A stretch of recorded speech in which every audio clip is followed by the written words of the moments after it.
February. Turning this around is going to take time.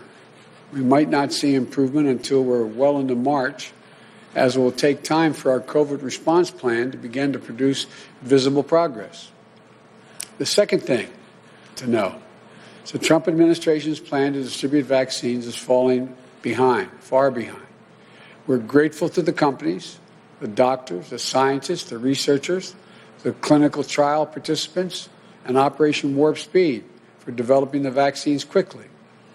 But as I long feared and warned, the effort to distribute and administer the vaccine is not progressing as it should. A few weeks ago, the Trump administration suggested that 20 million Americans could be vaccinated by the end of December. With only a few days left in December, we've only vaccinated a few million so far. And the pace of the vaccination program is moving now, if it continues to move as it is now. It's going to take years, not months, to vaccinate the American people. Which brings me to the third thing every American should know. The Biden-Harris administration will spare no effort to make sure people get vaccinated.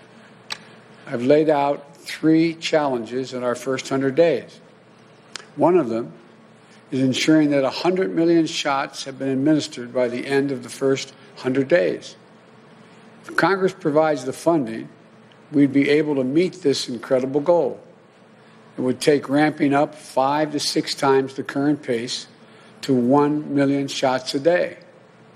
But even with that improvement, even if we boost the speed of vaccinations to 1 million shots a day, it will still take months to have the majority of the United States population vaccinated. I've directed my team to prepare a much more aggressive effort with more federal involvement and leadership to get things back on track. We will find ways to boost the pace of vaccinations.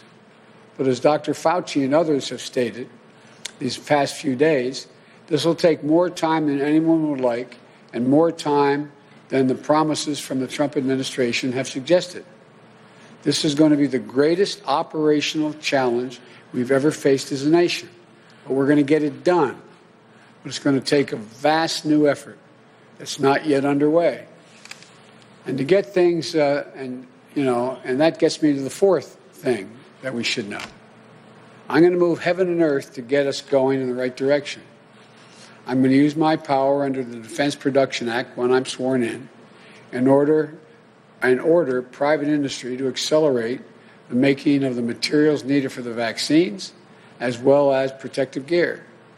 Vice President Harris and I have been speaking with county officials, mayors, governors of both parties to speed up the distribution of the vaccines across the nation. We're planning a whole-of-government effort, and we're going to work to set up vaccination sites and send mobile units to hard-to-reach communities. And we also know there's a vaccination hesitancy in many communities, especially Black, Latino, and Native American communities, who have not always been treated with the dignity and honesty they deserve by the federal government and the scientific community throughout our history. That's why we will launch a massive public education campaign to increase vaccine acceptance. We'll do everything we can to show the vaccines are safe and critically important for one's own health and that of their families and the communities. That means we're also going to make sure vaccines are distributed equitably, so every person who wants a vaccine can get it no matter the color of their skin or where they live. And we're going to ensure vaccinations are free of charge. Fifth, while the pandemic rages on, and as we increase the supply, distribution, and administration of the vaccine, we have to remain vigilant. As part of the 100-day challenge, I'm going to be asking the American people to wear a mask for the first 100 days of my administration. It's not a political statement. It's a patriotic duty. Our administration is going to require mask wearing where I have the power to do so, for federal workers, in federal facilities, on interstate travel like planes and trains. And we've been working directly with county officials, mayors, governors to implement mask mandates in their cities and their towns and their states. Masking has been a divisive issue in this country. But COVID is a killer in red states and blue states alike. So I encourage you all to wear a mask. Encourage your family and friends to do the same.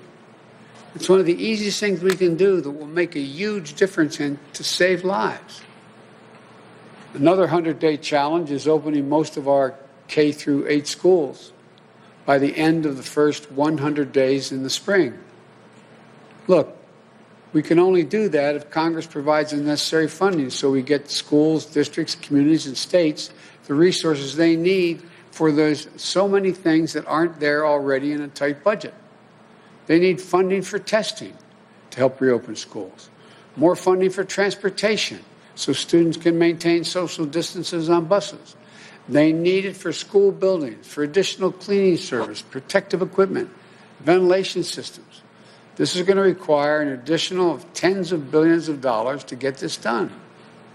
And Congress also needs to fund and provide more protective equipment for frontline health workers who are still reusing masks and gowns. We need to scale up testing so anyone who needs one can get a test. After 10 months of the pandemic, we still don't have enough testing. That's a travesty.